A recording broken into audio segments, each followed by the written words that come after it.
So my anime watch that I should have updated a long time ago is Chrono Crusade. Now, this show is a show that I've heard about for a very long time. I have some issues with the manga. I don't have all of them, so I can't do a proper compare and contrast. But once I actually finish getting the manga and reading them, I will compare and contrast how I feel about how stuff was handled in the anime to the manga. But, so this is an anime I've heard about for a really long time since I got into anime. I tried to watch it a few times before, but I just never really got a proper chance to. Chrono Crusade was an up and down adventure for me. I mean, I really loved a lot of the episodes, and I love the dynamic between the main characters, especially between, Rosette. Why do I keep calling them Rosette? Chrono and Rosette. But I feel like the finale was just this massive letdown, and it really kind of weakened my enjoyment for the show as a whole. I don't think I can rewatch it with the same sort of sense of excitement and drive that I did before, because of just how really poorly it wraps up the rest of the how poorly it wraps up this series. Now, the show centers around Chrono and Rosette's journey to find her long-lost brother Joshua. Basically, when they were young, Joshua was kidnapped by a demon devil named Aion, and they joined the Magdalene Order, which is kind of like, they're a Christian organization who fights demons, and they have been traveling to try and find Chrono, figure out what happened to them, and eventually they are joined on this quest by Esmaria, who is an apostle. She basically has the ability to heal with her voice. Apostles in this universe are people who have been blessed by gifts from God and can perform special abilities. Joshua was also an apostle. And the other member of their team is the jewel summoner Satella, who has her own experience with demons. Her family was killed by, I keep calling them demons, but I think they're actually devils. Anyway, they were killed by devils, and so the four of them end up meeting and going on this quest together and figuring out Aion's plan, what he's going to do. And the show mixes a lot of overarching storylines and episodic character building ones. And the pacing, I have to say, is really enjoyable for the 24 episodes that it kind of has. Although there are some episodes that kind of seem sort of not useless, but they're very filler. They are there to, to build a character bond, or they're there to really, show how these two people feel about each other. Like, there's a romance episode that's mainly about showing about how much, Rosette and Chrono love each other. There's an episode about Satella and Rosette building a relationship together. Their episodes are just built around that kind of thing, and it kind of drags stuff down. But as soon as Aion comes onto the scene, you realize that some episodes could have really been removed, because his storyline does not really get fleshed out the way that it needs to be, and that really comes together when the ending happens. But let's talk about the characters really quick. So we have Rosette. They're not Rosette. This is not shipping. Shit. Chrono and Rosette are our co-protagonists. Chrono is the devil, and he is a sinner who was once involved with the rebellion that Aion was staging to kind of allow him and the other sinners to enter heaven. And he redeemed himself through love, and eventually he met up with Rosette and Joshua. And since he is semi-responsible for Joshua being mind-controlled and kidnapped by Aion, he has really aligned himself to helping Rosette find him. And also he has a contract with Rosette, which means that he draws power from her soul that allow him to transform into his full form, because right now he's kind of in the form of like a 12-year-old kid, and his full demon form is about like 18 years old looking, Bishi and all that. And every time he does this, he drains a little bit of Rosette's life, because it's her life energy giving him this strength. And so there's this constant thing of him being kind of powerless. I mean, he does have moments where he gets to break the seal and really be a powerhouse, but he also, when he's not in that state, he really can't do much. There are scenes where like all the devils are fighting, and he just really seems, you see how weak he is and how much he needs that power and how weak he is without it. Rosette is the sister of Joshua, and she's a sister at the Magdalene Order, and she joined in order to figure out like where Joshua was and to become a stronger person to protect him and all that kind of stuff. Rosette's problem is that she's very spunky and does not always make the best decisions. I mean, thank God that she has plot armor, because otherwise she would probably be dead right now. That doesn't mean that she's a bad character, mind you, but for so much of the show, she's very much that kind of power of heart, we're just gonna make it, we're gonna do it, we're gonna be awesome character. And while that's okay and it's very shonen, very shonen typical to have that kind of protagonist, the moments that I really connected with her and really felt her as a character was when she was afraid, you know, when she was human, when she wasn't just trying to be this kind of symbol of like power and heart, when she was actually being a real person. That's when I felt like, yeah, I get you, Rosette. I really understand where you're coming from. Like, the finale is so strong to me because of how great you see her doubt and her emotions and how it conflicts and how, like, her life really revolves around protecting other people, protecting Chrono, protecting Asmaria, protecting Joshua. And so when all that's over and it's time for her to really deal with herself, how little she's actually done. That is when I felt Rosette was the best character that she could have been. That moment you really see, wow, this is a real 16-year-old girl.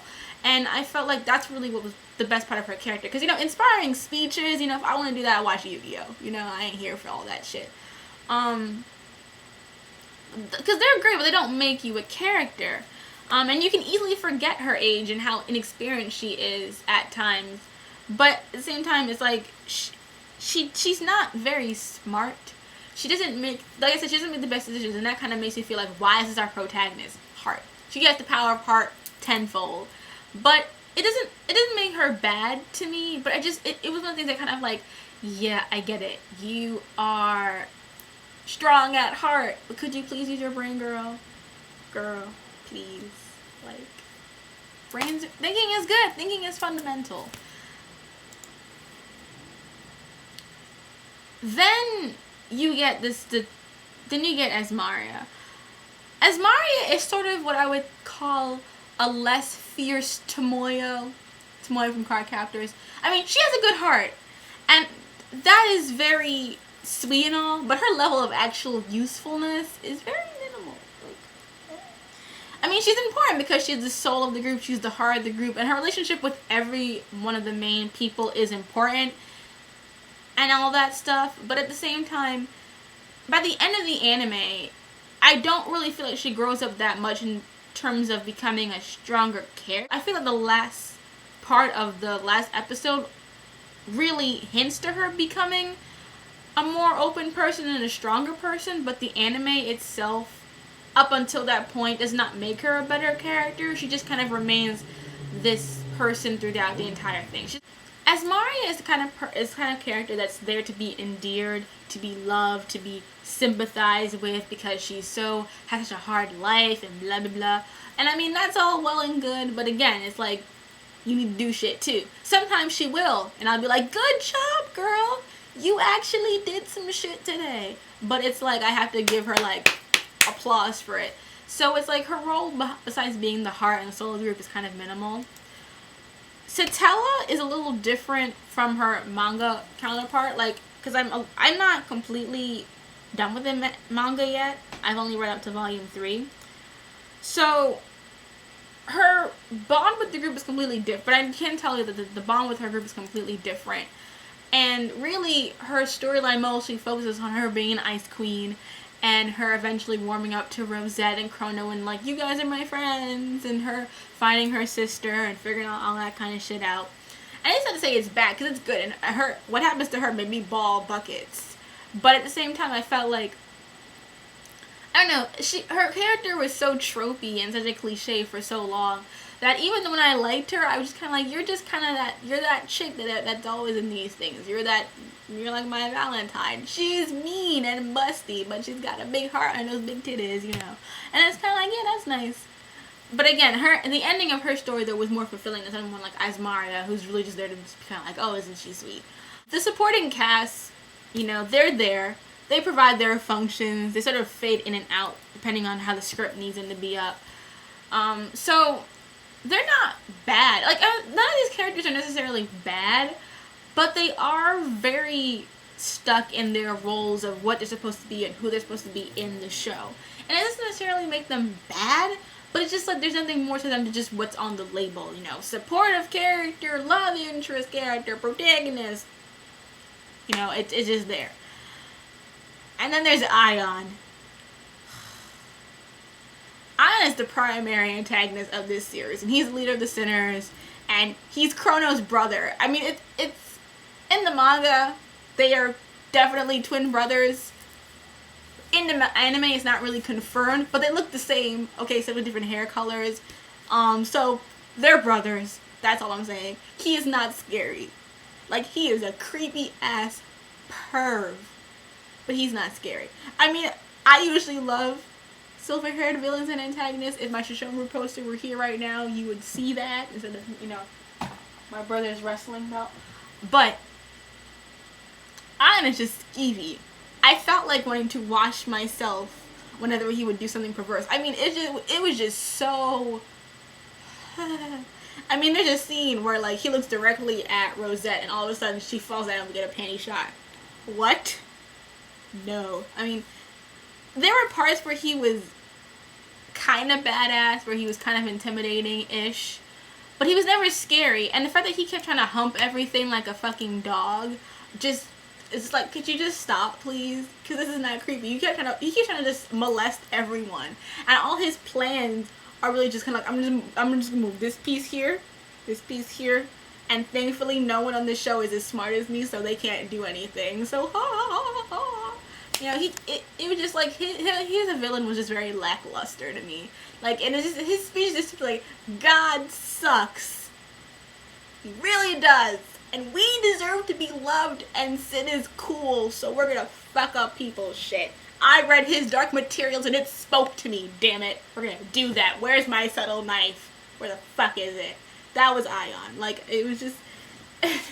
he's one of the weakest parts of this series to me, and it's really disappointing, because, like, from all I saw of him from other things, I thought he was gonna be, like, super badass, but it's kind of like, dude, you're like a fucking horny puppy. Could you please stop? Why are you even wearing glasses? You know you don't need them shits. Cut that out. But, yeah, he just was lame to me. I really can't say that he added anything to the show. But even so, that really wasn't any big hampering. My two biggest issues with this series were really what hampered it down. Because as much as I can say, like, the characters were not revolutionary or really great, you know, just because they're tropey does not mean they can't be good. I mean, anime is one of those genres of animation and stories where a lot of the times characters are just going to fit certain roles. And that can be good. That can totally work. There are plenty of, you know, shoujo animes and mangas that I read that have characters that are really just there to feel like plot A, plot B, plot C. But the story around them makes it work. And so I can forgive Chrono Crusade for some of the weaknesses of character because the story itself is really engaging and the relationship between the main group of people is really strong. So that carries a lot of who they are. That was what makes them work. You know, what makes those kind of, you know, group relationships work with those kind of like this is that character is how that chemistry is. And that chemistry was very strong between them. So the story really saves these characters from just being cardboard cutouts. However, the two big flaws of this thing have to do with the writing, and which really bring down the show for me. One is a major issue. It's one really major issue that I feel like makes this entire show almost... It really lowered my grading of this series. And the second one's just kind of like a pet peeve of mine, but I really feel like it annoyed me because of how it clashed with the tone. So the first big issue is the latter half of this series. Like the last 5 episodes, horrible pacing, so bad. How Rosette's possession is handled, and it goes on for like 3 episodes, and then it ends so suddenly that you're just kind of like, what's going on? And then the penultimate episode was just so weak. It was just a really horrible ending. The battle between Aion and Chrono was completely terrible. I mean, that was just really poorly handled. I didn't understand what was going... Like, when it was done, I was like, really? Are you serious right now? Like, it was just really horrible. And, you know, the only thing that saved the ending of the series from really being horrible to me was the fact that the final episode was so heart-wrenching. Like, I knew it was gonna happen too, but I was still bawling like a little bitch. Like, it was just like I was really distraught. But the writing for that last arc is just terrible. I mean, it's just so rushed. It's not well handled. It really lost a lot of stuff. And if it wasn't for like Satella's little storyline and the ending with Rosette and Chrono, I would just not be interested in the ending. I would even say that you could just stop watching it after a certain point. But it leads up to some stuff that's pretty okay. But it was disappointing. It was very disappointing. I did not think the ending was going to be that tacked on and dry. It was a waste of time. And the disappointment of that climax was just so strong because you have 24 episodes. You had plenty of time to delve into this, but you want to have all these filler episodes and shit. Like, there was plenty of time to build this up, plenty of time to really make this final battle really, really monumental. But instead we get a whole flashback of fucking Mary Magdalene. And I was like, girl, really? You can tell the future. You can tell the future of everything, but you can't tell me about to trip over some rocks? Girl. Really? Stop that. You're foolish. But it just, yeah, ending was shit. And my little minor pet peeve that just annoyed me was just the fan service. Because, alright, like I said before, I'm not a prude. I don't dislike fan service. It has its point. It has its place. And it certainly can definitely work to humor up some stuff. You know, I've watched stuff with much worse fan service, but even so, it fit with the tone of this anime. I'd be like, yeah, whatever. Mabaharu, that has so much fan service, but I'm like, you know what? It's harem. Let it be. But this would have fan service in the most awkward and tone ruining of places. I mean, there are scenes where Sister Kate, they're like fan servicing her cleavage, but she's a fucking nun. She's in a goddamn habit and there's a cross in between her boobs. And it's not even like there's no cleavage showing. It's just like covered up and then it's like really pushed up and then kind of like sinking in there. And it's like, really? Is that necessary? Crozet would be showing so much panty. I'd be like, what are you doing? What? No. This is what I don't understand. Why is it that when she gets promoted from being a regular nun to a special nun, her outfit gets sluttier? Wait, why did her outfit become suddenly like, it went from being like a regular skirt thing to having like a long ass slit. Every time the wind blows, you might see a flash of crotch. Like, what was that? It was just, and there were so many parts, like I said, that scene where Aion looks at her and all of a sudden you hit a panty shot. So awkward. That was a really intense scene too, like a really emotionally distraught, supposed to be scene. I just started giggling, like, because I thought it was a joke. I was like, this is not serious right now. This is a mirage. But no, it was not a mirage. That was real. And it needs to go away. It just, when fan service kind of breaks the tone and the kind of like how the show kind of puts itself, it just really kind of throws me off. It was just really badly handled. And that's how I can really say about most of this show. It was just like some of the stuff was just really poorly handled. But at the same time, like, I didn't hate it. I mean, I would give it a B. It's probably a B minus. Like, it's not horrible. It's a little bit above average because I really think that the friends and everything and how the characters all interact is really strong. And it is very emotional. Like, I was bawling. And I knew the ending for, like, I knew the ending for years. I mean, it's one of the most well-known endings. You see it in all kinds of AMVs. So I knew that, and that was not a surprise to me. But it just, the way it was written, how it was handled, how the shots were done, how everything is building up to that point makes that ending really satisfactory, really emotional, and really just sad and tragic. And it really gives certain characters like Rosette a really great emotional jump, a really big character development jump. But on the whole, I mean, there are a lot of flaws with the writing, especially in the last half of it, that really weaken the story that's trying to be told. And the overall, the story of the sinners and stuff like that is kind of corny. I mean, it's like literally, I just finished reading his Dark Material like yesterday, and it's kind of like, yeah, Aion read these books and he totally had an epiphany. He was like, this shit is real. Even though, you know, he probably couldn't have read them because it was like in 1920s, but, you know, bear with me, okay? It didn't work. Him being the villain really weakened this entire show for me, because his whole motivation and his angst is just so blasé. I mean, how is ever gonna have this story of like, we're demons and we hate God because he sucks and we're mad at him because he's not being a good daddy to us or mommy, whatever, and we're not happy. I'm sorry, like, I don't give a fuck.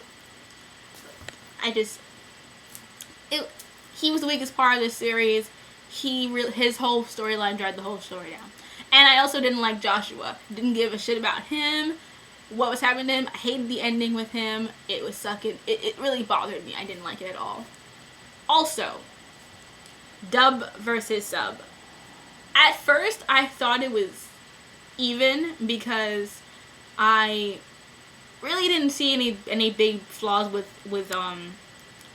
either one. But then I started listening to the dub more, and the actress who plays Rosette, I love her, and she can do that voice of like annoying whiny brat but really heart character. I think it's I forget the name of the person. I'll put it in the thing, but she's really good at doing that voice. But the emotional scenes with Rosette, they just make her sound really annoying. Like, I'd be like, girl, tone that down.